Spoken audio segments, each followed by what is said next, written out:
ओबावड़ो लगे ॻोठ अलहयार गुरगेज में गवर्नमेंट प्राइमरी स्कूल जे गेट अॻियां रजिब गुरगेज जो एहतजाज। उन दौरान रजिब गुरगेज मीडिया सां ॻाल्हाईंदे चयो त पूरे 4 सालनि खां ही अलहयार गुरगेज स्कूल बंदि पियल आहे। हिन स्कूल जो उस्ताद अलाहे किथे गुम आहे। उन जी ॻोल्हा कई वञे। वधीक रजिब गुरगेज चयो त आऊं कुझु अरसो जेल हुजण करे मां जीअं कोर्ट मां कूड़े केस मां बाइज़त बरी थी ॻोठ पहुतसि त स्कूल वीरान लॻो पियो हो। हीअ असांजे ॿारनि जो मुस्तक़बिल जो सवाल आहे। इंसान तालीम खां सवाइ अंधो आहे।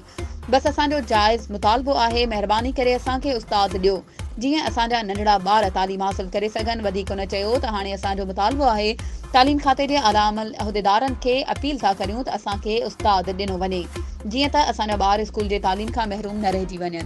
वधीक ख़बरुनि ऐं अपडेट्स जे लाइ असांजे चैनल खे सब्सक्राइब कयो ऐं हा, बेल आइकन खे प्रेस करणु न विसारिजो त जीअं असांजी हर नई अचण वारी वीडियो तव्हां ताईं पहुची